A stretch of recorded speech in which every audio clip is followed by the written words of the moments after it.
Hello, everyone, aka No Brainer, and welcome to another Star Wars Destiny video. This is my introduction to the Dathomir Invitational. I think that's how I'm pronouncing it properly. The Dathomir Invitational is an interesting format hosted by Rebel Traitor and the ARH League stuff. The idea here being that it is a thing for... It's an invitational, right? It's people who have done well at previous tournaments. Previous leagues being invited in to play in this tournament. These happen like every 6 months or so, and they're always interesting format. And in this case, we had Mortis Invitational last time, and I think one of the big problems with my presentation of Mortis was that we didn't know what other decks I was playing. Well, you guys didn't know what decks I was playing, so I figured this time what I would do is I would go through and I would explain my 10 decks and what I've brought and what I think is what my options are, basically. So the format for this time, which I've mentioned like 3 times, I'm going to delay this even further because I think this is a hilarious bit of teasing. The format of Dathomir is any deck that was legal once is legal here, except for like some one-turn kill stuff and some stuff like strategic discipline. No, strategic discipline, that was a draw the whole deck kind of plot. There's strategic planning, I think it was, which was the readying a support, which got errata to readying a support that has no mods on it. Though that still is there, but so erratas are often still there, but like the idea is that he just wants to take like the best decks that existed throughout Star Wars Destiny history, and you can bring 10 of them. Then your opponent will ban one character, so banning one of them or banning multiple of them if the same character is used multiple times. You each get a ban, and then you play a best of 3 with the remaining 9 decks. So I am a bit of a relic in this game, let's be honest here. There are very, very few people in the that remain in the Destiny community that have been here since the very beginning, like me. I got involved in this before even the very first set came out, so you'd think that I have a lot of decks to fall back on, a lot of ideas of what the best decks are. We'll get to that, why there might be a bit of a problem there, but I will start with a deck that did do very, very well back in the day. This is Ezra Sabine. Ezra is, well, it's Sabine Ezra. They put them the other way around, so I said Ezra Sabine. It's Sabine Ezra. Big Sabine, smaller Ezra. Ezra was kind of insane for its time. Still would be considered very powerful today. Only 7 health. That would probably be why he'd be weak, but 7-10 with the special of take a resource from an opponent. And that special is insane. Your opponent has to like dump their money, try and spend all their money first before they can get to that, because you effectively have 2 disrupt sides and 2 resource sides on this character. And he's got a +2 range, so like he does good damage for a support character as well on top of that. This is a very powerful character, especially when paired with 20-point Sabine. So you see here how Sabine is 1621. Sabine got nerfed after set 4, after Legacies. So everything you see here has been Legacies and before. You can see here sets, Awakenings, Spirit Rebellion, Empire War, Legacies. So this is the second Worlds tournament format. The first World Tournament was like Awakenings only. It was, yeah, very few people went to it. It was pretty much straight after the game came out. This was the first proper Worlds. I remember Bobby Sapphire. He piloted Sabine Ezra to the top 4 spot.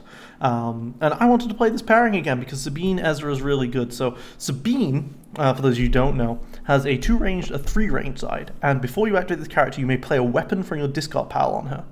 Decreases by 1 if it has the word thermal in its title. We don't care about the second part. We care about the play a weapon from discard pile, because with that you can play a card like DL44, which has ambush, right? So Sabine can activate, grab a weapon, play it, roll that weapon in as part of her action because that was a before effect, and because it has ambush, she can now resolve her dice. She is a character who if you've got the discard pile for it, on activation will always have the action cheating going. She's a fast action cheaty deck. And the cool thing is you can like play an upgrade and then later override it. So once you have like 2 hidden blasters, for example, you can always activate her, override a hidden blaster for a hidden blaster, and then roll in and have the ambush effect. This made Sabine really strong and really difficult to interact with, but she's only got 11 health. This whole team is sporting 18 total health. The game was wild back then. 18 health was a lot back then. Not anymore. Not anymore. We also had cards like Outer Outpost, gain a resource, draw a card. But we've got stuff like Easy Pickings here and Entangle. Like Easy Pickings is like the Nightmare yellow removal. It was a threat throughout all of FFG Destiny history, to be honest with you. Spot a yellow character, remove 2 dice showing the same symbol and value. And then you've got Entangle, which is spot a yellow character, remove up to 2 dice showing combined value of 3 or less. Very good against specials, for example. These are some insanely good removal pieces in this deck. You got some great removal in the form of Entangle and Easy Pickings. You've got Hasty Exit, which if you're playing Sabine, you're almost always claiming the battlefield. You're almost always finishing first. So Hasty Exit, 0 cost removal piece here. And then you've got this kind of disgusting combo here because you can activate Sabine, get her stuff out, and then with Infamous and Running Interference, play a Never Tell Me the Odds. So Infamous says before you play a yellow card, you may exhaust this support to give it ambush. Now, a lot of the later, I'm not sure if I should have included it in this one. A lot of the more optimized Sabine decks didn't run Infamous, but they could also survive longer to guarantee find their Running Interferences. So Infamous lets us get ambush on any yellow card, and Running Interference says after you take an action you may set the support aside to choose an opponent. That opponent cannot take the same action you just took. Now it's worth noting that there was a Empire at War version of Sabine that used Running Interference to cause a lock. So beforehand, Running Interference was not a set aside. It is now a set aside. It wasn't a set aside at Empire at War, and I could have played with that set where Running Interference was not set aside, but I wanted the Easy Pickings and the Entangle.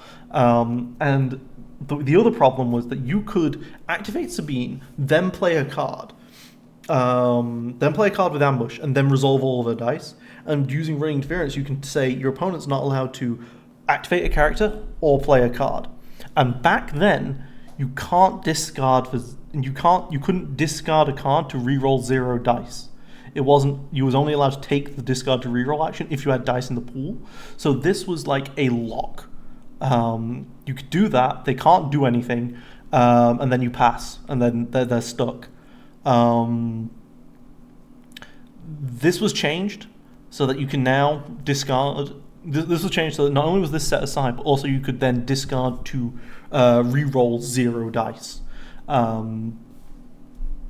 Yeah, so Sabine got the rules changed on her in Empire at War, and the problem is I can't do that in this format because even if I'm playing with Empire at War rules, the opponent isn't, so that would still apply. It's not the Running Interference errata would have been the old Running Interference. It wouldn't have set aside, but they would still have been allowed to discard to 0 if they were playing one of the later decks, which they almost certainly are. This is one of the earliest decks I have in this. Hyperspace Jump. End the action phase, so you do all the Sabine stuff, you roll out, you resolve your dice, boom, end the action phase. I didn't explain Never Tell Me the Odds, sorry. Never Tell Me the Odds is a 3 cost, and you can turn any number of A character and upgrade dice to any side. So the idea with Sabine is you activate Sabine, you place an ambush upgrade on her, you roll her out, then with either Infamous or Running Interference, you play Never Tell Me the Odds so that you effectively get ambush, turn all of your dice to 3s, and just kill someone. So, right, Sabine has a 3 range, Heavy Blaster has a 3 range, Hidden Blaster and Holdout Blasters have +2s, X8 Night Sniper has a 3-for-1. You just go, bloop, bang, destroy them. And if you can't do that, I mean, Ezra's still strong. Like, Ezra's got some good power early. You want him to hit that resource, you want to hit him that damage. And the idea of this deck is just it will blow someone up. and I think this deck is still fast enough to blow people up. The reason why people stopped playing this deck is because Sabine got nerfed to 1621 after Legacies, after that Worlds, and it's been the same forever since.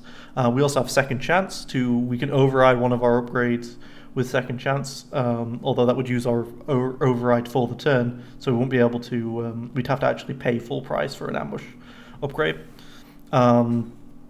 But you can heal 5 damage from the character. I think actually looking at this, I might have built the deck a bit wrong. I think I could have had only 7, maybe even 6 upgrades here, instead of the 8 ambush upgrades. I might be able to get rid of like the holdout blaster or something, but I didn't, so that's what we've gone with. Because the deck has a real big problem with money. It always wants money, and it can't afford not to have money. It's got Negotiate as well, which is nice. Remove a character die, opponent has to remove 2 of theirs.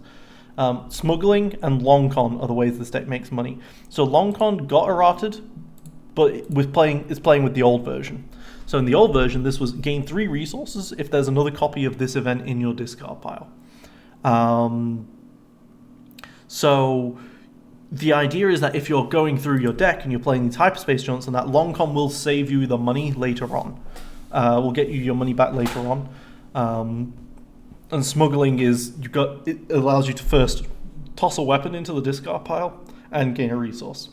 And yeah, you need the money very, very, very badly.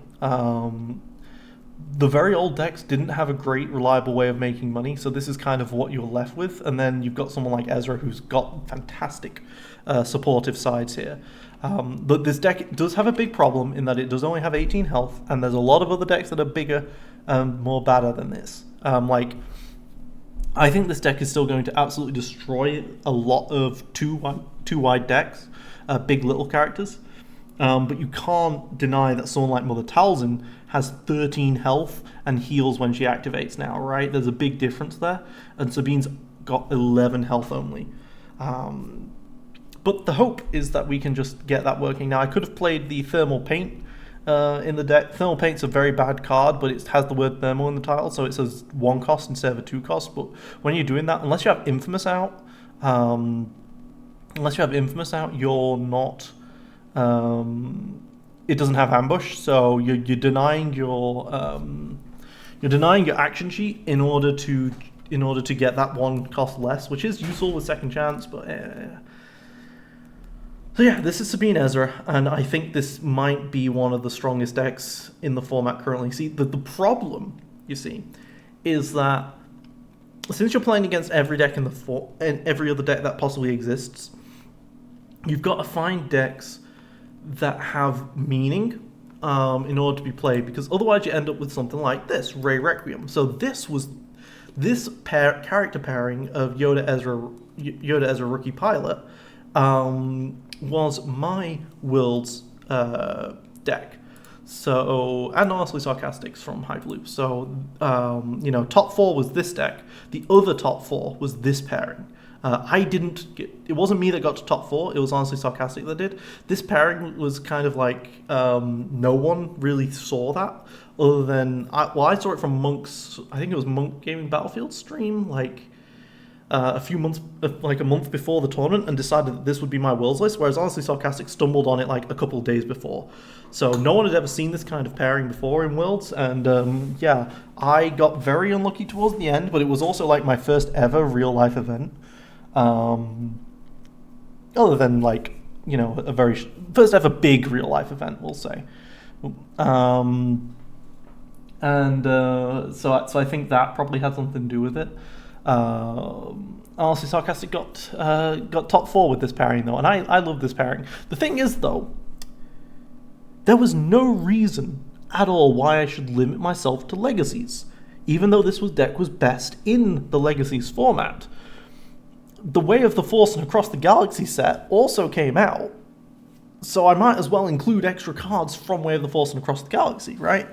And similarly to the Sabine Ezra one, I have to play this deck it's not about if the deck was good in its format, it's if the deck would be good in the format of today, even, of ARH formats, right? I can't just say, let me go grab the best decks of the old era, because a lot of the best decks of the old era can't deal with the sheer amount of health or resource generation or removal that the bigger ones can, right? We've got Headstrongs, we've got Power of the Tribes, we've got Commands.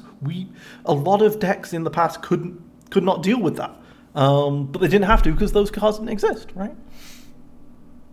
But I think this deck also has like, so this was like, I fell in love with this. So this is the disgusting thing, right? Yoda can get a resource and turn a die to any side with his special. So he has a special, so he can special chain. He can have his one of his dice showing special, get a resource, turn his other dice to side showing special, and then turn Ezra's dice to a side showing special, take a resource from the opponent. You've gained 3 resources that round, and your opponent's lost a resource. This deck makes an insane amount of money. Honestly, maybe too much money. Maybe I should have put more higher cost stuff in here. The Rookie Pilot is here because it's a 7 health, 7 point character, and it's red, and you need the red. Because as you can probably tell, this is a red support deck. It's very, very different to what my Legacies set was. But you've got some great stuff. So first of all, the only upgrade is Chance Cube. Chance Cube was a very good card back in the day, and it still would be very powerful today. It synergizes super well with focus sides. It got less use as time went on because of stuff like Hidden Motive, which is actually right here. Hidden Motive is a 0 cost removal card. And Chance Cube, not very good into that, because when you roll the Chance Cube, you have to spend the resource. So you spend a resource to potentially get either either get the money back for 0 resources, gain 1 resource, or gain 2 resources. But with Focus, that's very powerful because you can spend 1 resource, get 3 resources, right? Very, very powerful there. But with cards like Hidden Motive that reroll the die for 0 and maybe removes it, Chance Cube lost a lot of value and popularity, but I still really like it because I have C-3PO in this deck. C-3PO was a very powerful card back in the day as well, which removed the die, the C-3PO die, to resolve a die as if it was showing a different symbol. It had general effects, except it worked on any die, which meant that you can chain... It allowed some ridiculous focus shenanigans, because you could like resolve, say, well, what have I got here? So I can resolve a resistance crate speeder die as focus to then turn to the Yoda focus in a special or something, which will then turn a bunch of other dice later on. Like this deck, like it enjoyed twiddling its thumbs for a bit and then just focusing all of his dice and just doing a bajillion damage. Weapons Factory Alpha was here to reduce the cost of the vehicle for the first round, the first vehicle you play, and then Rally Aid is also very strong, which exhausts a support to reveal a random card in your hand. You may play that card, decreasing its cost by 1 or by 2 instead if it's a vehicle. So it's a 1 cost that pays for itself or better than pays for itself if you're hitting vehicles. And so what vehicles have I got? Well, I've got the black one from Across the Galaxies. I used to actually play the Legacy, the Awakenings black one, which was a 4 cost. That was basically this, but also was 4 cost. A 2 cost black one here, which if I get the BB-8 on the black one, which I only have 1 off of each, if I get the BB-8 on the black one though, it is really insane, and they're good on their own, so I'm fine playing just the 1-offs of both. You can use excess focus, because this deck has a lot of focus in it. You can use excess focus to turn them into 1 damages by using this explosive die of the specials. It resolves the die, deal 1 damage to a character. If a droid is attached to the support, re-roll this die instead of removing it. So that's like a way of turning your focuses into damage. Also have the 2 Hailfire droid tanks. They came out in Way of the Force. Once Way of the Force came out, Hailfire droid tanks were kind of the way to make vehicle decks, really, because it's just so much value if you get both of them out, dealing so much indirect to opponents. And it synergizes nicely with this droid, the C-3PO, the R2-D2 as well, because you get to activate them immediately as you play them.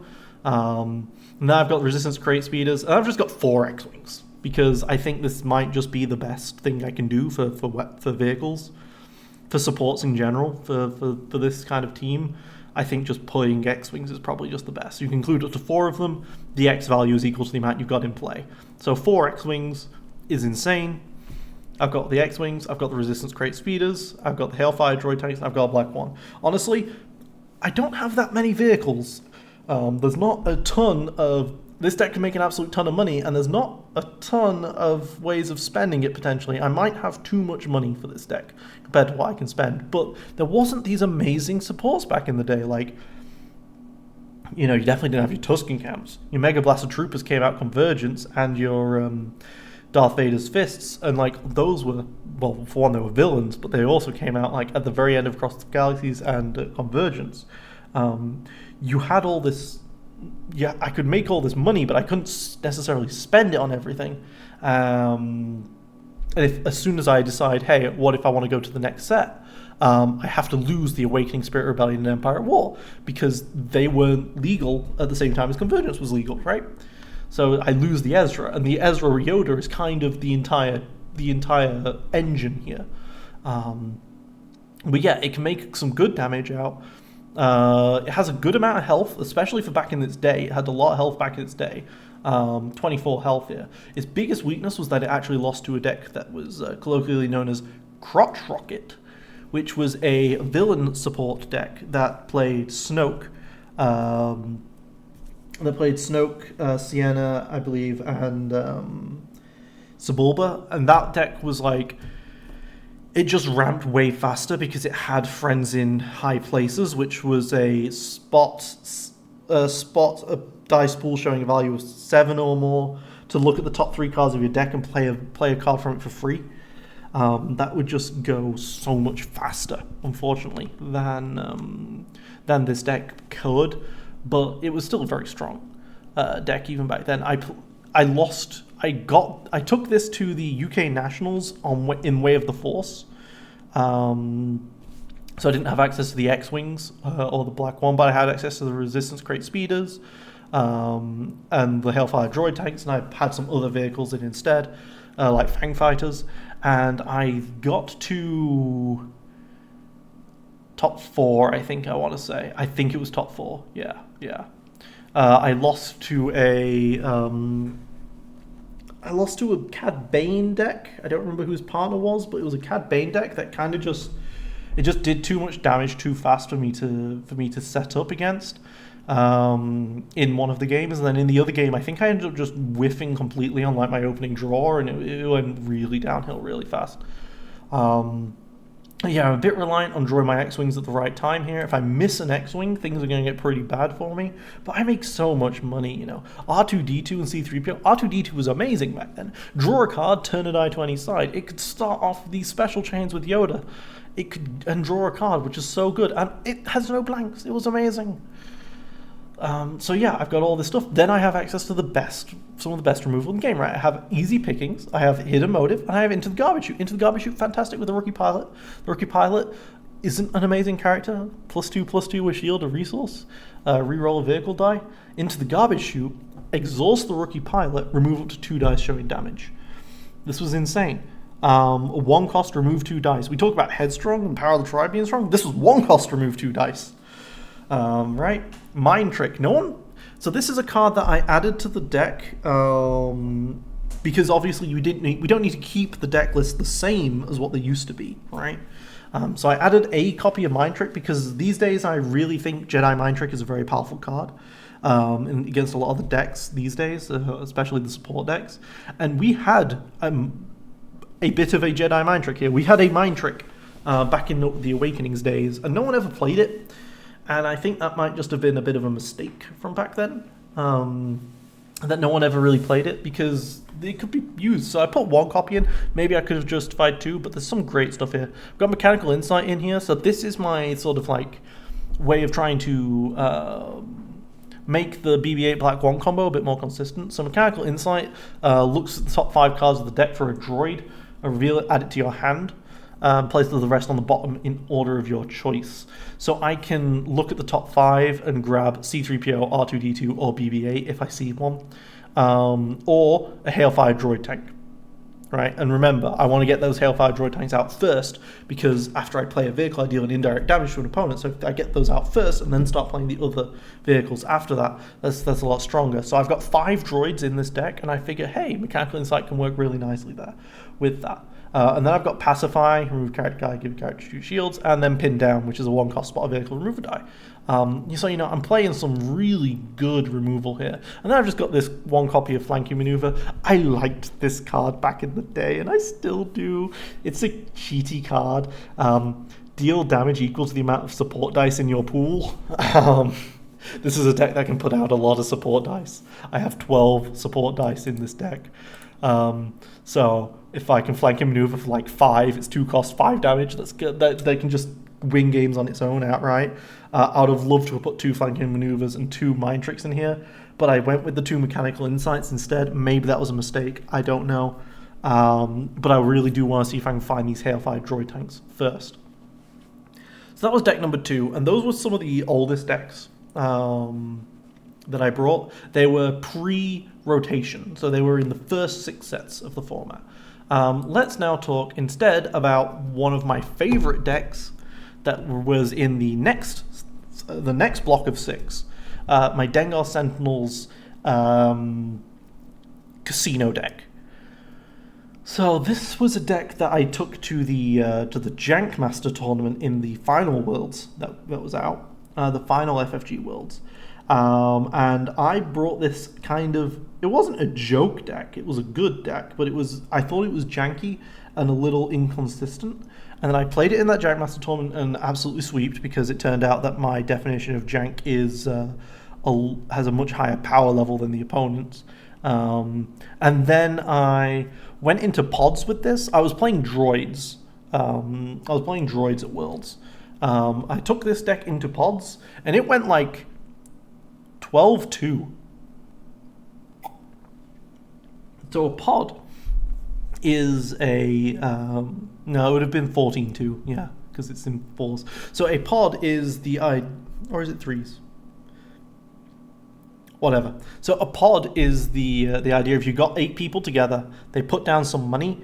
You get 8 people together in a tournament. They put down some money. They play a small tournament against each other, and the amount of wins you get determines the amount of tickets you won for the prize wall.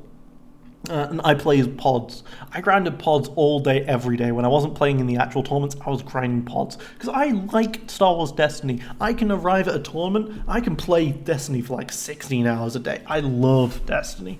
So playing in pods here, I took it to the Jankmaster tournament, which was early on in the day, to avoid clashing with the tournament. Then I played it for the rest of the day, and it was winning every single game. And I'm like, what the heck? This is doing better than my droids deck was in pods. This is insane. Now, some of it, of course, is because people don't know what the heck this is and how to play against it. But like, what? So yeah, I brought this in to. I'm bringing this in here. What's the covert missions card? Reap. That's right. Yeah, Reap. So this is H31 specifically. So that's the version of the rules reference. Because in H32, which came out, I think, a month after Covert Missions, they made Forsaken, Hidden Motive, and Vader's Fist all on the restricted list. So I wasn't able to pair them together. So this is the before they got banned together, because once that happened, this deck lost a lot of value. But yeah, so the idea... Okay, let me explain the idea here. So Dengar does a little bit of damage. Nice little pig. Back then he was 10-14, not 10-13. Or was he 11-14? He was 11-14. He does a little bit of a ping with some bounties on him. You know, you got Dead or Alive, you've got your Wanteds, and you've got this enticing reward. After character is defeated, you may play an equipment or weapon from your hand or discard pile for free. So these are like the 3 of the kind of the best bounties. Makes you some good money. Then you place this with Knight Sister Lair, get the money back for playing it. Dengar does the damage, does the ping for rolling out. He's got some decent damage sides. But the true strength here is Sentinel Messenger. So Sentinel Messenger is an 8 health, 8 point character. After you activate this character, look at the top card of your deck. You may play that card. Seems good. When you have one of them, it's a pretty nice bonus, you know. You might hit a Forsaken off the top, you might hit a Motive off the top, you know, you hit some of these 0 costs. A Reap off the top's pretty good, because you get to turn the die to a resource side, you know, that's pretty good. The real value is when you have 2 of them, because you can use one to look at the top, put it back. and then use the other one when you need to actually play that card, right? So it is effectively an extra card in your hand. Or you can do what this deck wants to do. So this deck has some upgrades, and the important one is Pulse Cannon. Pulse Cannon is power action, resolve this die, roll it into the pool, resolve it again if able, then roll it into the pool, resolve it again if able. So Pulse Cannon has 3 sides that cost a resource, and 3 sides that don't. And this is where the casino comes in. Because if you power action Pulse Cannon and you resolve the 1 ranged, you roll it, you hit the 2 for 1. If you don't have that money, the sequence ends. If you have the money, you resolve the 2 for 1, and now you're rolling it again. And you're desperately hoping you don't hit that one disrupt for 1 resource. But Pulse Cannons were everywhere back then. Well, everywhere might be an overestimate. Because there were a lot of other decks that weren't able to run weapons, like Palpatine deck was running abilities and stuff, but Pulse Cannons were really good back then. Okay, if you were playing Villain Yellow, you were probably playing Pulse Cannon. But the Pulse Cannon had a weakness, which is that if you remove the die, the whole thing falls apart. It was a 3-cost weapon. 3 cost was very expensive back then. But this deck didn't matter. This deck didn't care about it. So this deck says, okay, so I put a Pulse Cannon on my Sentinel Messenger around 2, right? Then I roll out the Sentinel Messenger, and I have a Reap on top. Ambush! Let's turn the Sentinel Messenger die to a sideshow and a resource. Pulse Cannon die is now in the pool, we'll power action it. Roll, do 2 damage. Roll it again, do 2 damage. Roll it again, do a 3 for 1. Your opponent just took 7 damage to the face and is dead. You see? Sabine Ezra was very strong because he could roll out and then turn all of his dice and do like 12 damage in 1 hit. This thing can do something somewhat similar, but is a lot less fragile because it's got a lot of health on it and it can instead play more of a normal game. But when it starts going ding ding ding ding ding ding, all the diamonds are matching in a line on the slot machine or whatever, things start getting really crazy. It's got triple protocol matrix, so that was a good mod on droids back in the day, and these are both droids, of course, getting a bit of damage out of there. Dengar's Fireblade is a 1 cost because dealing a damage to a character that has bounty on it's pretty good. It's alright. We're really playing that and the Envy's Nest really just as extra targets, so this enticing reward, because we want to get value out of this if we kill someone quickly, because the idea is that once the Pulse Cannon kills someone, this enticing reward and the wanted will go off, and then your opponent, you'll just make enough money that you can just destroy them with extra value from the other Sentinel Messenger or playing Evader's Fist or something like that, and just going to town. I also have this Maul's Lightsaber. I included it in the old version, so I'm including it in here. Works well with the Protocol Matrix specifically. If an opponent has no shields, spend a resource to roll this die into your pool, so you can basically get 2 of them out at a time, and it can do up to 8 damage. It's got plus 4 on it. And with the Protocol Matrix, that can match up pretty well. Sentinel Messenger themselves have a lot of focus on them.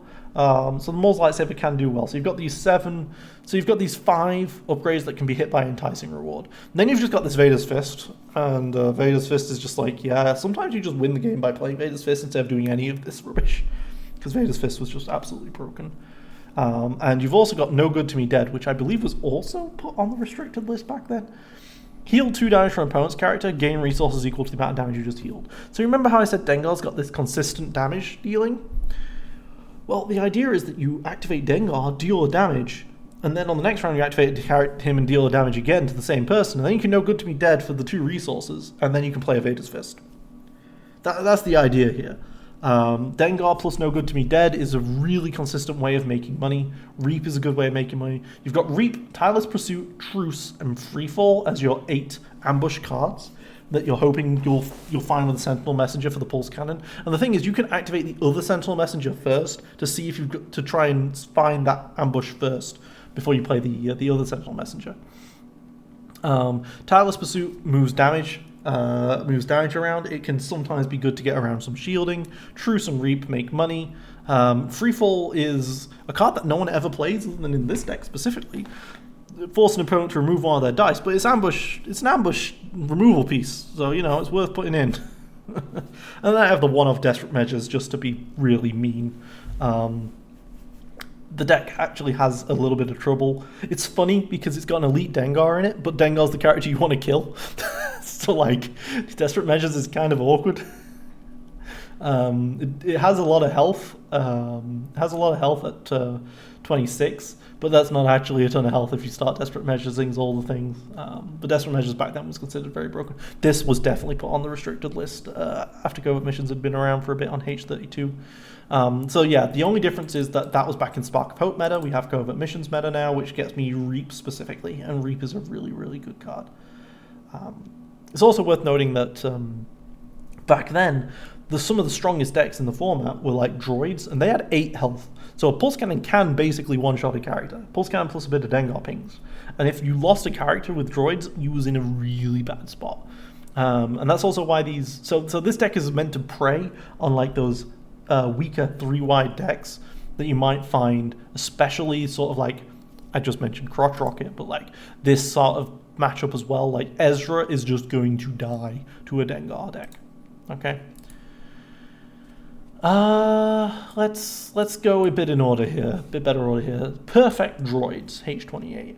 So you remember how I mentioned that Droids was like the thing I played at Worlds? Well, I'm not playing that version because Droids were actually a lot more broken and then got massively, massively nerfed when they came out. They got nerfed. They got hit with the nerf hammer twice. Okay.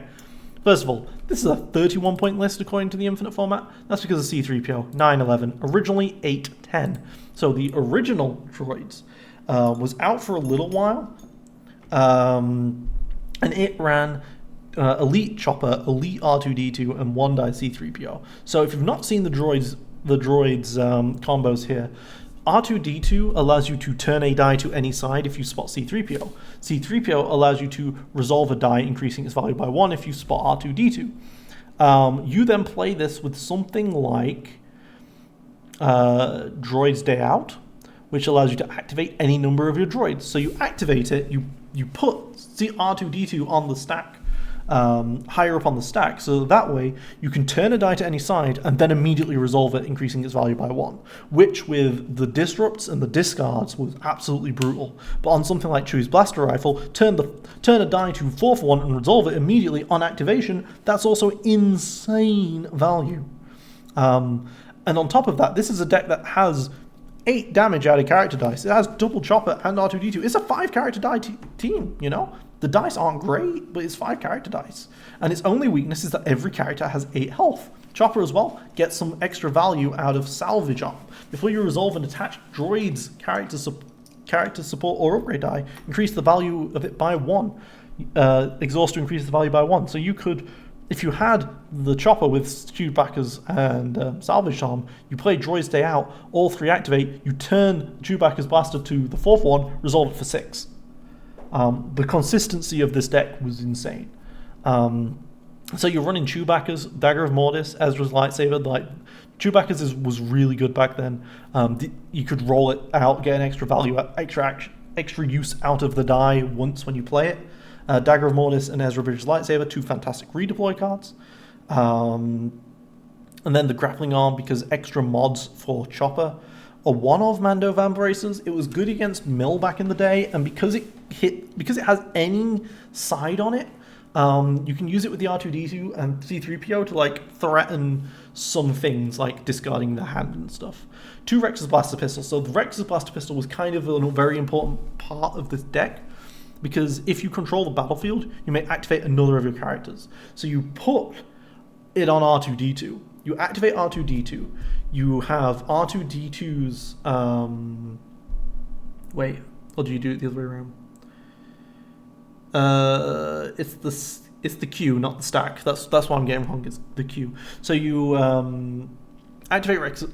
place this on R2-D2, activate it with Rex's Blaster Pistol, and then R2-D2's ability and Rex's ability go on the Q. Rex's ability goes off, activates C-3PO, C-3PO rolls in, R2-D2's ability goes off. You can turn C-3PO's dice or R2-D2's dice to any side, and then C-3PO's ability goes off, allowing you to resolve that die, increasing its value by 1. And this is all basically free because Rex's Blaster Pistol was a good weapon that had this for free if you controlled the battlefield.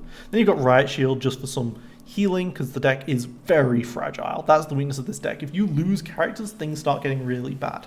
Back in the day, You also had access to Fateful Companions, which this deck doesn't run because when C3PO became 9 cost, what happened was you lost a die on R2-D2, it became a 4-die character, and you played Fateful Companions instead, which allows you to double up on either the R2-D2 or the C3PO effect. Because it allows you to use an extra use of the after you activate this character. Originally, they were designed to work together. It was designed that you had play with R2-D2 and C3PO together. I don't know why there might have been some problems with the balance team figuring out that Chopper was the obvious final pairing, but yeah. This deck has sticks, it does good damage, and then it has all this like natural synergy with it for this stuff. And it got nerfed twice. First of all, C3PO went to 9/11, and then later on, Fateful Companions and C3PO got banned together. But that was in what was it? Covert Missions. So we're playing Spark of Hope. So we're all fine. Droids was destroyed. Droids got utterly obliterated later on because they were too consistent and too good. And that's why I played at Worlds, and I got it to I played the 1-die version with Fateful Companions, which is very different decks, to be fair. When you have access to an interesting tool, you can play it quite differently. But I took it to Worlds, and I got to the top 32. Yeah, top 32, which out of 400 odd people, it's a very good scoring. But part of me does wish I'd brought the Dengar deck instead, because it turned out that was just so much fun. So much fun, but this is very strong. I'm playing Resistance Crate Speeders as well because the value is just too high. Aerial Advantage was a card that I brought to Worlds. Very few other people did, but it's actually really good. If you control the battlefield, you're turning a die and removing 2 dice. It's actually really, really good in droids. But back then, it was, well, for starters, people were playing Electromagnetic Pulse. It was a 0 cost, remove a droid or a vehicle die. Because of all the droid decks, both hero and villain droids. And I don't know how often I'm going to be able to control the battlefield, I'll be honest with you. The deck isn't the fastest. It's definitely not slow, but it's not the fastest. So people were just scared of the dead card. But that's where Sith Temple Malachor comes into it. It was so funny seeing the stats, the top 64, the top 64 deck stats, and seeing that, like, oh yeah, 40 of them played Theeds, and like 20 of them played this other one, and then one person brought Sith Temple Malachor, which was me.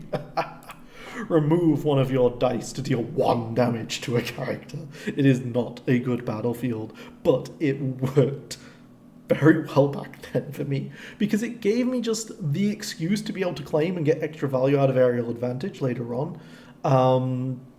And also, again, I was having to deal with decks that typically had 8 health on a lot of their characters. So having the consistency of being able to use C3PO's die as a damage could often push that damage to lethal. And I actually won my last game. I actually won my last game in the playoff round. The I think it was like 8 or 9 rounds of Swiss. I managed to get in at the very end on that last round because, funnily enough, my opponent made a play mistake because they played on we played with my battlefield because obviously I want to choose my opponent's battlefield if I can get those shields. But when they chose my battlefield, I had a point where Chopper was sitting there on 1 health, and they rolled out and pretty much claimed very early on, without activating like half their characters, because my Chopper had a lot of stuff on him. So I'm like, okay, cool. I play a Resistance Crate Speeder, I roll out, I play another Resistance Crate Speeder, I roll out, I'm focusing to the 6 damage, boom, I kill yours. And then it's like, oh, I just killed an entire one of his characters for killing one of mine, but my character was on like 1 hit point left. So he just made a massive blunder thinking that that if he kills one of my characters, it's game over. But really, I absolutely destroyed him for it. So, you know, there is that potential of confusing the opponent, I suppose. It also runs Easy Pickings, Hidden Motive, Instigate, which is another ambush, activate one of your characters. That was just a card back then, you know. Action cheating was a thing. Pacify, and then Rout. So Rout was interesting because for every 3 dice in your pool, you may remove a die. This deck runs 5 dice by base with the 5 characters. You can always like instigate to roll out R2D2 with some upgrades on them, and then Rout, but it could get some massive value sometimes. Yeah, and this is perfect droids. This is the super powered version droids that needed nerfing before Worlds, and we'll see how it does in the format. Moving on now, so from here, I'm starting to bring ARH decks. See, these were like the best of the best back then, but the problem is ARH like massively power creeped the health and decreased the damage a lot of the time. So decks are generally tankier and harder to deal with, and decks of the meta of the past were designed around killing characters very quickly, and then leveraging that for a win, which isn't as effective when people have a lot of health. So now we've moved on to ARH decks, and this is one of the very few decks I think you're ever going to find that was a redemption deck as the latest. ARH-4 was the rule book here, but this is my cute Organa deck, father-daughter deck here. The idea here with extra firepower, this was back when Leia was 15 points. She is now, but she was nerfed to 16 for a long while. Leia at 15 with Bail. You can decrease the cost of the first title you play each round by 1. And the title in question is Admiral. After you play this upgrade, you may spend 2 resources to ready a character. And you can also special chain it to exhaust to ready a character. So Admiral only costs 3 with Bail. You're in command now, play a title from your hand or discard pile, decrease its cost by 1. You've got Admiral that costs 2. So an Admiral basically would just, if you then override a card, Admiral is free and then readies a character. So this was a Leia reset deck. So the idea here is with cards like extra firepower, you're trying to make a lot of money, and then you're playing Jarkai. This is a Jarkai deck with security, baton, Yoda's lightsaber, Leia's lightsaber, the hand blaster, and the Anakin's lightsaber, and then you're resetting her with Admiral. Leia reveals the top card of the deck, get a character shields equal to the cost of that card. So if you've got a good card on top, Leia's getting a lot of shields, Bail's getting a lot of shields. You've got this very cheap Admiral reset set, and you've got this Jarkai. And Jarkai is, well, even today, Jarkai is still a very, very good card. And this was a deck that I was playing back in the day. I used to also play the Jedi Trials version. I played that when in ARH-5, I think, when Leia got nerfed. It wasn't quite as good. It was funnier. It had more resets options available, but it wasn't quite as good as the extra firepower version with the weapon Jarkais. Veteran of War is another title, so you can play Veteran of War on Bail, healing him, resolving the die, increase value by 1. Worth noting, this is old Veteran of War. This is ARH-4 Veteran of War, so it doesn't have the spend a resource to heal 2 damage from attached character. It used to just heal in ARH-4. So it was just a 2 cost, you play it, you get the heal, and you get this effect, and it was very insane. So this is a bit of free healing for Bail. Then you've got Wookiee Fluttercraft, which Leia's got Guardian on her. Wookiee Fluttercraft moves the die, moves stuff around. Rogue 2 just to reroll the die. And then you've got Alter Fate. 3 cost, remove all of an opponent's showing damage. Back to Therapy, heal a character equal to the amount of upgrades on it, which with Jarkai can be up to 5 on Leia. Feat of Strength is just a remove a die. Just a remove a die showing damage. Nothing special about Feat of Strength here. Nullify, Rising Whirlwind, and Small Battles 1. Small Battles 1 works really nicely with the Hand Blaster because you resolve the 1 resource, but because of Jarkai, that's a 2 resource side, and then you can resolve it again because Small Battles 1 doesn't remove the die. Bit low on the removal side, but it's got some kind of disgusting damage it can just output if your opponent's playing more of a stally, slow deck.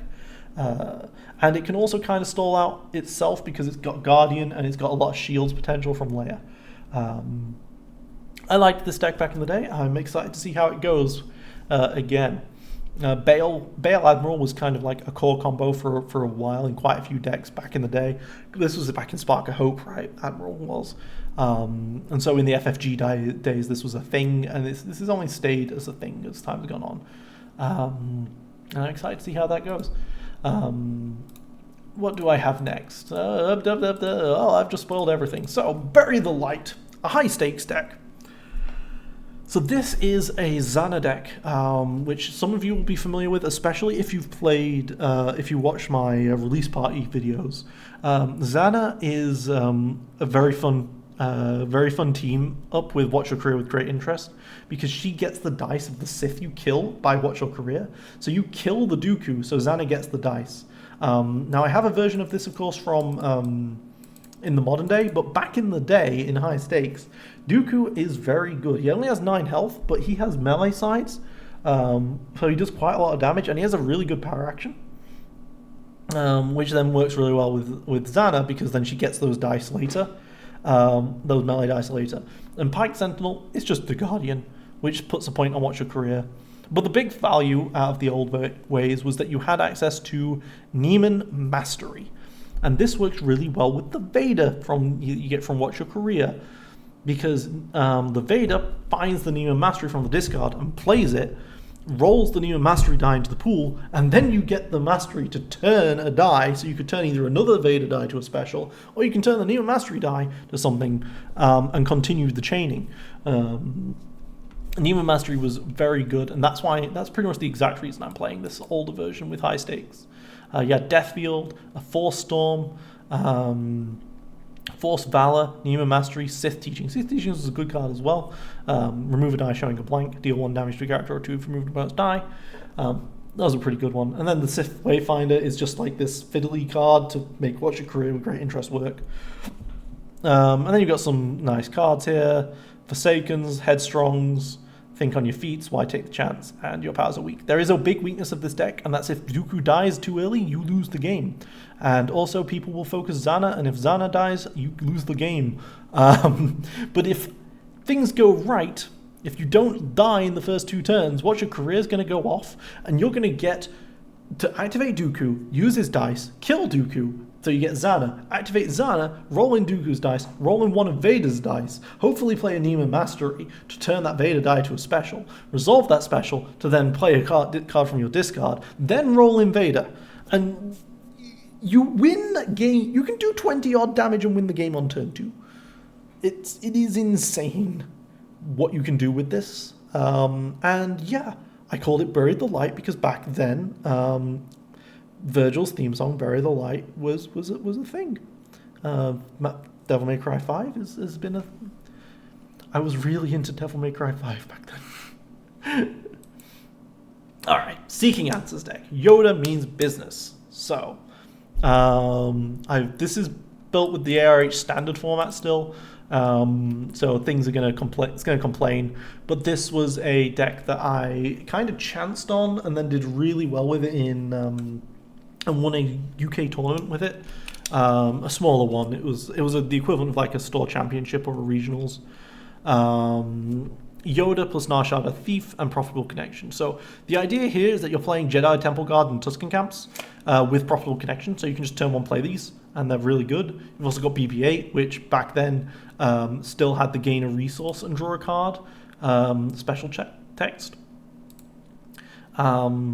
So that was pretty good. Yoda is a fantastic at being slow and very annoying because his special lets him heal and do a little bit of damage, but you're wanting it for the heal. You're trying to be very slow and painful with this Yoda deck, healing up, being defensive, with this extra value that you get from a turn 1 Jedi Temple Guard or a Tusken Camp. Nar Shaddaa Thief. Can I claim that this was a Yoda deck old enough that it was the old Tusken Camp errata? I should look into that, because the old Tusken Camp was remove 1 character die to gain a resource. Now you have to remove both Tusken dice to gain a resource. So I could claim... I'll have to look into that. See if I can use the old Tusken Camp. But yeah, Nar Shaddaa Thief was actually kind of brutal in this combo, because you can... If you have no resources... and your opponent's got 2, you can steal 1. And this is brutal because it can open the way for Yoda to be able to activate, because a lot of people, they play their Headstrongs, they play their Power of the Tribes, they play their commands. This shuts all of that down because you get to steal a resource off them and put them to 1 resource. And it was pretty brutal. Brutal enough that people went for Nashada Thief. They tried to kill Nashada Thief, and I don't blame them. I don't think that that's the mistake either. He's very good with that. And you also have Headstrong to remove 2 dice that roll in the pool last turn. So this deck is like trying to win on like turn 5, turn 6. It's being very slow, which is fantastic for that market connection. And you're just trying to outvalue and outlast your opponent. Yoda can play blue cards from the discard pile, so you have access to 4 Jedi Mind Tricks, 4 Luke's Offers, 4 Pacifies. Ooh, maybe because of the Echoes of the Destiny it wouldn't match with the Tusken Camp. I have to look into that. You can play 4 Way of the Jedis. You can also play up to 4 Tranquilities. Tranquility is funny because Nashada Thief, it's not an activation. He has to be exhausted.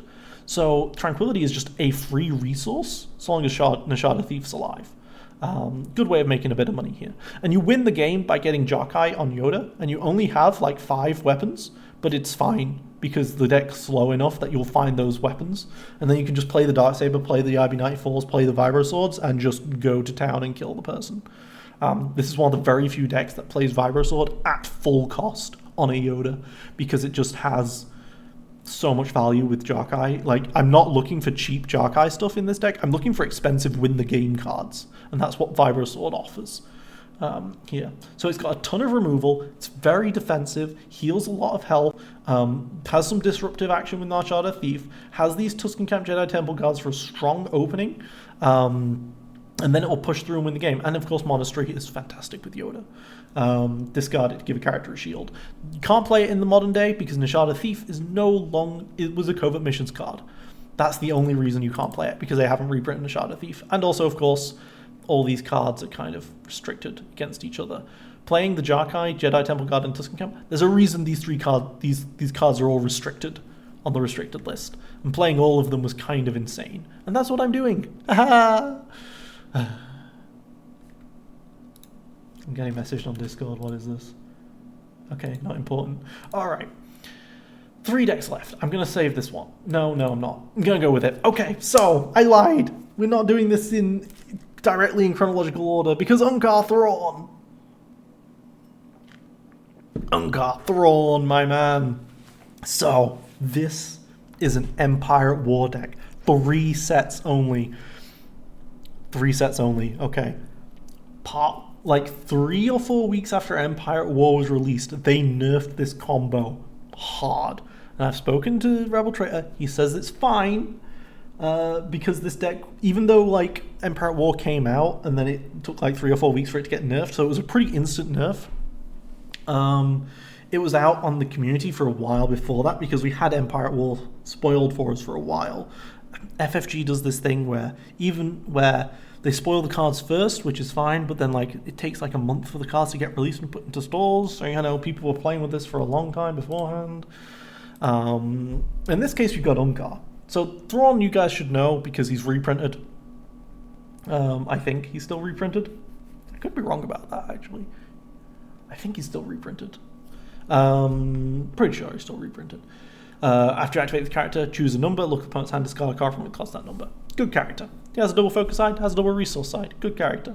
Unkar, however, was a Spirit of Rebellion card that was a 10-13 on release, and he was terrible in Spirit of Rebellion. Because he didn't have a good partner. He has a +2 resource side, which is fantastic, but he has those disrupt sides, which are not good. But he has this action, not power action. Power actions didn't exist back then. This is action. This is reusable. Remove any number of your dice showing a combined value of 3 or more. Discard a random card from an opponent's hand. Gain resources equal to that card's cost. Back then, this was considered good, and it needed nerfing. Back then, everyone played so much 0 cost, so much 1 cost. It was rare to have anything that cost more than 3. These days, I mean, you might hit a Blizzard for 8 resources. You're going to hit some Tusken Camps. You're going to hit some Jedi Temple Guards. This is insane. Thrawn removes a card from your opponent's hand, you call 0, and then Unkar removes something and gets money for it. you convert your dice into discard plus resources. It's a mill deck. But how do you win with all these resources? Well, buyout. Empire at War card. Again, Unkar, he came out in Spirit Rebellion. He wasn't very good. Empire at War comes out, and like, there's so much synergy, so much stuff that Unkar gets, intentionally designed for it, I'm sure. And then they're like, oh, this is too much, we've pushed him too hard, we need to nerf him. And I think in the ARH meta, where people are playing expensive stuff, he is going to be insanely good. So buyout is spend any number of resources, discard cards from the top of an opponent's deck equal to the number of resources. It is not uncommon for this deck to make like 15 money and then buy out your opponent and win the game on round 3. Like, that's not uncommon.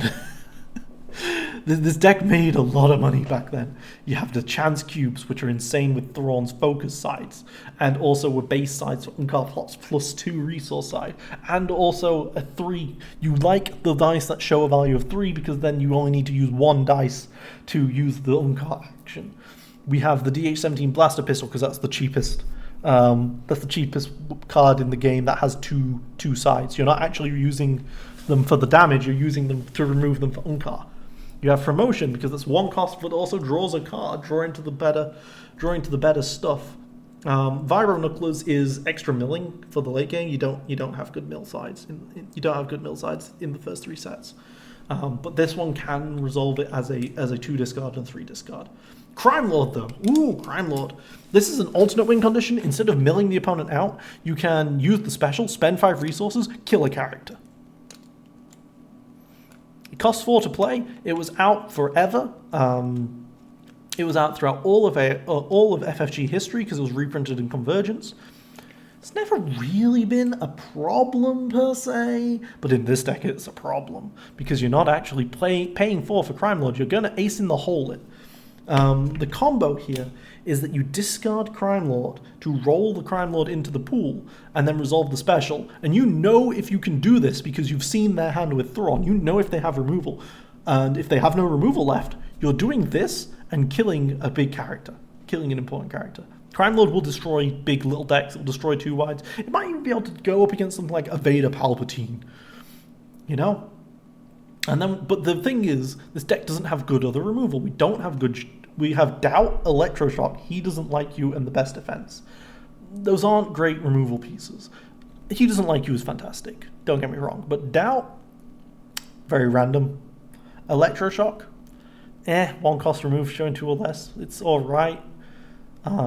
It's okay, I suppose. And then the Best Defense requires you to hit Thrawn for 3 damage. Back then it was terrible. These days, with dice that are like 3s and 4s, it can do some good work. Back then, most dice were 2s, and Best Defense was pretty worthless, but it was the best we had. You've also got Houndstooth, which just has some good base sides, large sides for Unkar, some shields to shield up potentially, and you can make some money.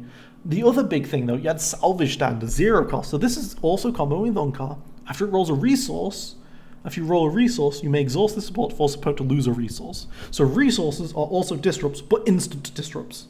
Start of the game, round 1. Round 2 we'll say, round 1 I put down a Salvage Stand. I've claimed the battlefield. Round 2, first action, I roll at Unkar, I hit a resource side, I disrupt them 1 with the Salvage Stand. And now they're in a bad spot because they only got one resource. If you have both of them out, they can start the round with 0 resources. This is pretty brutal, right? The whole point is that you're forcing them to keep cards that are expensive in their hands so that your Unkar can remove their dice. The only weakness is against stuff like a Vader, which doesn't care about the amount of money they have because they'll just resolve dice and kill you potentially. But yeah, and then you had this disgusting card. So what it says now is after a die rolls a disrupt, you may set this support aside to return an upgrade in play that costs 2 or less to its owner's hand. Back then, it didn't set aside, it was exhaust. So it's a 0 cost card that can disrupt your opponent for 2 every round by returning an upgrade to their hand. And of course, when an upgrade is returned to their hand, they lose the die that was in the pool. This is absolutely disgusting against weapon decks. So, all at once in Empire at War, on the next fan list, Unkar Plutt went from a 10-13 to a 12-15. Imperial Inspection became a set-aside card. They completely killed this deck archetype. Completely killed this deck type. This deck. So it'll be fun to play with the older versions again. We also have Loose Ends. Remove a die showing range damage, discard top 4 cards of opponent's deck. That works with the H-17 Blaster Pistol and Promotion. The thing is, you've got some good focus size here, so you can kind of get Loose Ends off. Just more mill. It's a 2-cost mill 4. It's pretty good. And yeah, so we're just going to mill people, potentially going to Crime Lord them. We're going to try and win the game off that. It's pretty good. It's pretty good. Still even can't play in Infinite nowadays, so it's 31 points. This character pairing is cursed to never be, but in this tournament, it is. And let's see how disgusting it can be. We finally have 2 last decks, so I'll start with this one, fine. Tarkin Talzin, but more expensive. So these last 2 decks are modern decks in the Resurgence meta. I just like Tarkin Talzin. I think it's just a really good toolbox deck. It can do anything. It can, because of like General and Emperor, and it's got Emperor Rise Again, which is just a disgusting combo. Heal 5 and get a 5-cost card on Talzin. Talzin just provides a ton of value at 12 health and heal 1, sometimes 1 activation, resolving the odd numbers.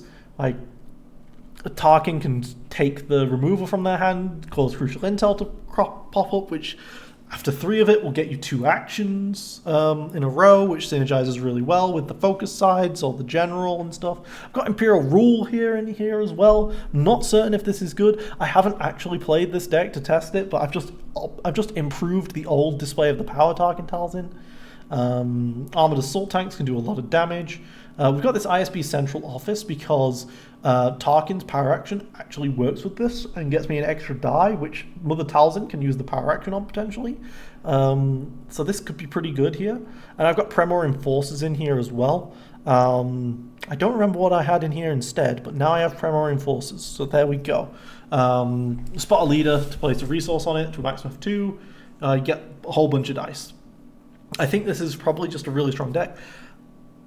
Imperial Rule is probably the weakness. I think I had Uncompromising in here instead of Imperial Rule, and I'm just trying it, but I think Uncompromising is probably better. If it's a villain card, deal the damage to a character, red card, draw a card. I have a lot of red in here, I think was the idea. 2, 4, 6, 8, 10, 11, 13, 15, 17 red. So this might provide me some very good value, but it might also be kind of weak. I never really wanted to play Uncompromising, though. It was kind of a, I guess if I have to, but it synergizes the Crucial Intel. So, but this is just a really nice toolbox deck. Talzin has a lot of health. Tarkin can remove the scary card from your opponent's hand. You've got this Emperor Rise Again combo. You've got General, which allows you to make your dice be anything, and just do a lot of stuff. We've got Dark Forces in here from Resurgence, which allows you to remove die showing damage, spend a resource to then remove another die showing a value of 2 or less. The Enrage I Am No Jedi, so that was the original intent of this deck, by the way, was the I Am No Jedi with Tarkin, because I Am No Jedi allows you to resolve a red character die as if it was showing a different symbol. So you can resolve Tarkin's 3-for-1 indirect as a 3 resource and make a ton of money for like an early Armored Assault Tank or an early Emperor sort of thing. Got Magical Ichor in here, Power of the Tribe, Rise Again. It's just good. It's just really solid pretty much everywhere. The Enrage I Am No Jedi allows me to get to 3 resources very quick for a Premor Reinforcement. And it's just a toolbox deck that I just think is really strong and can always eke out a win against pretty much anything. It's just a fun, good deck, and I like it. And I'm kind of starting to get a bit known for hyping this deck. No one plays this lineup anymore, but I just think it's really strong. It's very, very difficult to play. Very difficult to play this combo, because you've got to always think about Tarkin and like what's in your opponent's hand. You should know from looking at Tarkin's hand exactly how the entire round can play out, and then you've got to just think and optimize within that thought process. But I just think it's a really strong deck, and I'm excited to see if it can do well against a lot of the older best decks in the world. And then finally, I have a disgusting deck, one first trick. So this uses one last trick, and Wolferoo. Wolferoo gets you Black Kristan, a 29-point character from Villain, which I should probably have put into here, because I don't know how to spell him, so I'm just going to say black, and let's see what we get. Black Male, Black Market Arm, Black Kristan, right at the top. All right. I always spell his name with a Y. So you're looking for Black Kristan here. So Black Kristan is the 29 health character, 29 point, 19 health Wookiee, specifically, so you can do this combo with Wolferoo, because Wolferoo allows you to bring a set-aside Wookiee to the team. So you bring Black Kristan. Black Kristan has a power action to roll to get an extra die out of him. So he's kind of a 3-die character, but if it kills something, ready him. You have a 1 in 3 chance, 2 in 6 chance here of rolling direct damage. We're playing Wolferoo, Jawa, Junk Dealer, and Gungi. What's this Jawa Junk Dealer doing here? Well, Wolferoo requires you to do indirect damage yourself equal to the added character's point value. One last trick, after a character is defeated, set this plot aside to play a yellow card from your hand, decreasing its cost by 2. You see where this is going? So I can, turn 1, either kill my Jawa Junk Dealer to immediately activate one last trick with Wolferoo. This is turn 0, should I say, to immediately play a card from my hand costing 2 or less. So I'm playing a Black Kristan deck with an extra 2 starting resources. Or I can leave the Jawa Junk Dealer alive at 1 hit point, and then Black Kristan can power action, and if he hits the damage side, kill my own Jawa and ready Black Kristan. You see where this is going? And that will also activate one last trick. And then you've got Wolferoo and Gungi, who are they're just decent. Like, so the idea here is that you're going to put like Wolferoo and Gungi to 2 health, Jawa Junk Dealer to 1 health, and then Black Kristan takes like 9 damage. And then you've got access to all of this like synergy here to just, when you kill a character, when a character dies, one of your characters dies, you just get insane value. Well, what insane value are we doing here? Alliance Pathfinder, Cloud Riders, Partisan U-Wings, and a Razor Crest. Just here's a Razor Crest. Partisan U-Wing's the big one, though. Roll a Partisan die on a card you control into your pool. Nemik's Manifesto. Attached character is Partisan. Yeah, Black Kristan. Let's make him a Partisan and then use up his fantastic dice more. Yeah, you see, if I have in my opening hand a U-Wing and a Nemik's Manifesto, I think I just win on the spot. You know, because that's 4 resources. One last trick gets me the other 2. I have this combo turn 1. My record at the moment, I went 6-0 in the Nottingham tournament. It was a bit more of a casual event. You know, it's the level of maybe a regionals or store champ or something, you know. But we did an in-person tournament, and I went 6-0. I played against 3 Partagaz decks, to be fair. Wasn't a massive amount of variety, but I went 6-0 with this deck, and there was only one game that was remotely close, and that was close because I couldn't find a Partisan U-Wing or a Nemik's Manifesto. Or an Alliance Pathfinder. Like, I had to really whiff on my first 3 rounds. My record in that event of playing 6 games was I got 7 Black Kristan dice used in the first round. Because Black Kristan also has a 2 resource side to like really just make all this work. And then if I don't kill the Jawa Junk Dealer lets me play a grey card from my hand, decreasing its cost by 1. I have IB-94 Blaster Pistols in here, and I have Anticipation. Anticipation lets me roll out a Black Kristan die. IB-94 Blaster Pistol gets me shields. Shields, eh? Shields are very, very valuable in Black Kristan, because Black Kristan's other thing, after an opponent resolves a character die showing damage against this character, deal 1 damage to that die's matching character. So a Vader will hit himself on Black Kristan. I played against a Vader in one of those 6 games. I played against a Vader, and my opponent was like, I have to roll the 4 for 1, or use Vader for pure resources, because resolving a 2 melee or a 3 melee isn't good for me, because I'm doing damage to my own Vader, and you're just shielding up and tanking up and being defensive, and I can't break through. Why can't he break through? Well, Luke's Offer is a 0-cost card. Yeah, it can do the play a weapon from discard pile, decrease its cost by 1, which is usually the best thing about it. But in this case, I'm playing it as a 0-cost, gain 2 shields. 0-cost, gain 2 shields. Lavish Cape, 0-cost, gain 1 shield. Nemic's Manifesto heals me every time I play a hero card. Well, it heals me once per round when I play a hero card. Sanctuary, oh my god, Sanctuary is so good here. 2-cost, remove a die showing a value of 3, get 3 shields, and renew 3. This deck can sometimes make a lot of money and need a way of spending it, and Sanctuary is the way you spend it with renew 3. You can also catch some people off guard who forgot that Sanctuary was in the discard pile. And then you've got Strike a Deal, This is the Way, you know, just some stuff, Fury. Yeah, you've got 6 good neutral cards here. You've got the IB. I'm happy playing IB94 round 1 with Jawa. I'm happy playing Anticipation, and I'm happy playing Fury, because Fury becomes a 0-cost remove a die. The Jawa Junk Dealer gets value. You tell your opponent, look, Jawa Junk Dealer is here. It's got 1 hit point. I have a 1 in 3 chance of activating Black Crystal, of standing up and reactivating Black Kristan every time this Jawa Junk Dealer is alive, and I'm getting a resource every turn by playing this Jawa Junk Dealer. You might need to kill it, and I can force my opponent to kill it for my one last trick to go off. Now, there is one problem with that, and that problem is that if I don't have the 3 resources, the 1 resource or the 2 resources available, I can't play the Pathfinders or the Cloud Riders, or the U-Wings. And that's why I got a Razor Crescent here rather than another expensive thing. It's a 2-cost. It's got a double focus side on it. It's good, and it can get me. It can be something for one last tricking for free. And then I've got this Darksaber, and then I've got Courage. Courage was a card that I'm like, I don't think there's any way of breaking this, but I think this is the way you break it.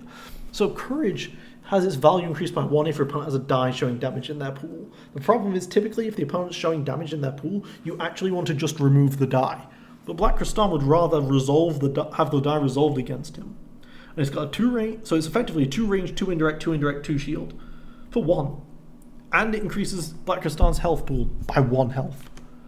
That's really good, guys. Courage is really good here. So yeah, it's a disgusting combo of playing a Black Kristan deck with 2 extra starting resources and these other characters that can get you extra value early on. It can start doing a lot of stuff very quickly. It does have a big weakness. Burn. Like, sometimes if your opponent's playing Chem Strike, you're in a world of hurt, because a Chem Strike will do 8 damage to this deck. It will kill the Wolfaroo, the Gungi, and the Jawa Junk Dealer at the same time.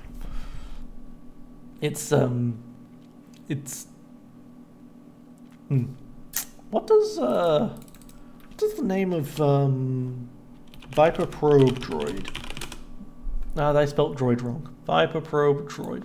What's the wording on Viper Probe Droid? Then discard the support at the very end. Okay, damn. Because if One Last Trick was written the same as Viper Droid, I could get 6 of it off by playing Chem Strike. I could do it 3 times. But no, that's not how that works. Okay. But still. So Chem Strike's really good into this. A Relentless Advance deck is good into this. That's a deck that ticks up every time it claims the battlefield, and at the end of each round it ticks up a damage meter by 1, and then it can do like 8 indirect damage with its plot.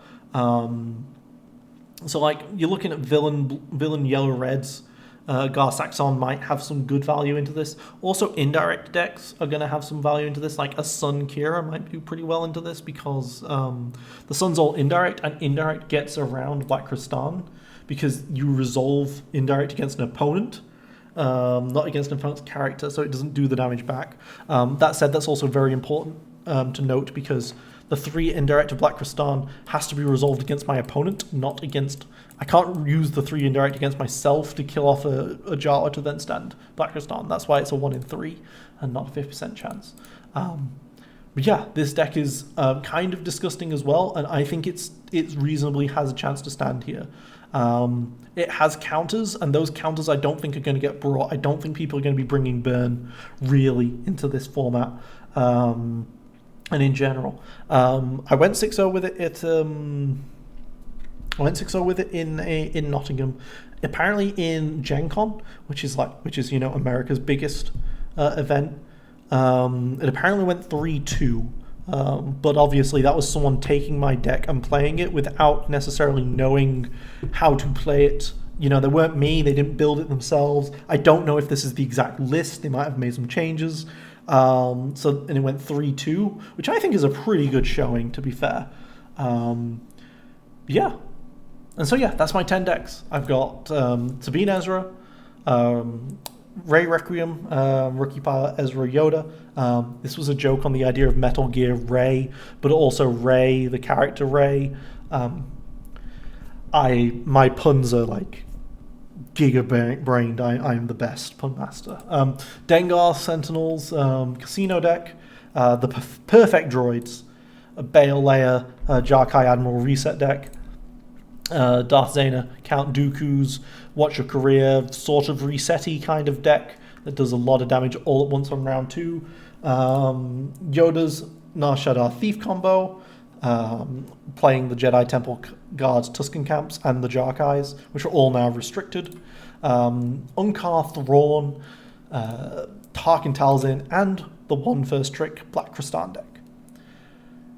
I hope you guys enjoy this lineup, and I hope you guys are going to enjoy the rest of the videos. This has been me, Guess99, aka No Brainer, and oh my god, that was 1 hour 20. Thank you for watching. Wow.